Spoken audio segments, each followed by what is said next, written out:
Ito yung first time na Halloween trick or treat ni Maddie. Kasi last year mga katropa, sanggol pa nun talaga siya. Kaya hindi pa siya pwede makipag-celebrate. At dahil nga first time niya to, so ayan talagang naghanap ako ng costume niya sa online. Nako, ang hirap hanapin yan. Kasi halos mga binibenta nga sa online, yung mga usual na costume na alam na nating lahat. Yung mga sikat. Kaya yan, naghanap talaga ako yung hindi lang pa-cute na costume. Gusto ko kasi maramdaman namin yung Halloween talaga. Naisip ko nga una na mag-Chucky na lang kaya siya. Kaso wala akong makita na talaga pambabae na Chucky.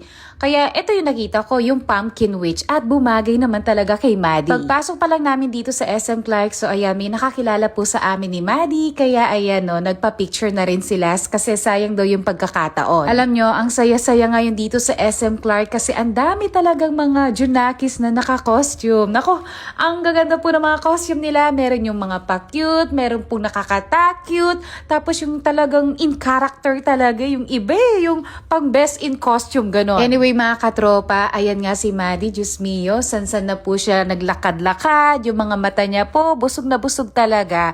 Tapos ayan, nakita niya nga tong carousel na sa mga storybook niya lang nakikita yung horse sa video, kaya ayan, sinakay namin siya. Yung unang sakay niya sa carousel nung nasa Hong Kong kami, nung birthday niya, nung last May, nung panahon na yung mga katropa, ayaw niya talaga dun sa may gumagalaw na horse, at hanggang ngayon po, ayaw niya sa naga-up and down na horse. Tinry ko nga na isakay siya, kaso ayaw niya, nagpapababa talaga. Syempre, ayan, kanina tinuturo niya rin tong train, kaya ayan, sumakay na rin kami. Tig 50 pesos lang naman yung bayad per head, kaya sulitin na talaga. Kasi tong araw na to, hindi naman para sa amin ni Jenny.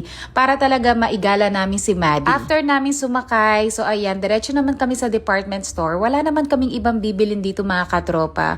Kahit si Jenny, tinanong ko siya kung may bibilin siya. Wala naman daw siya bibilin dito. So ayan, syempre, hindi tayo pwedeng umuwi ng bahay na wala tayong bitbit para kay Maddie. At recently nga, napansin ko yung mga stuffed toy na hindi niya nilalaro noon. Abay, ngayon na-appreciate niya na talaga. Kinakantahan pa nga niya. Tapos pinapili ko siya kung si Melody or Hello Kitty. Abay, kinuha niya yung dalawa. So ayun, nabudol tayo ni Maddie. Nakadalawa siyang toy for today's video. After namin sa department store at mag-window shopping, so diretso naman kami dito sa Toll House para kumain. Kasi si Jenny, gusto niya daw kumain ng pork barbecue. Kaya ayan, dito ko siya dinala sa Toll House. Kahit pagod ako at gusto ko nga magpahinga lang sa bahay, pero sabi ko nga sa sarili ko, bukas pasukan na namin. So kailangan na talagang sulitin yung mga remaining days or oras na kasama ko si Maddie.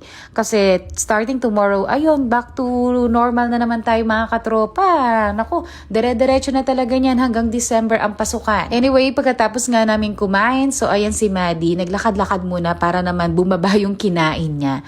So ayan, kapag ganito na po talaga yung edad, explorer na po talaga, kaya kailangan hindi nawawala sa paningin yung mga Junakis natin kasi lapitin talaga sa mga alam nyo na, aksidente.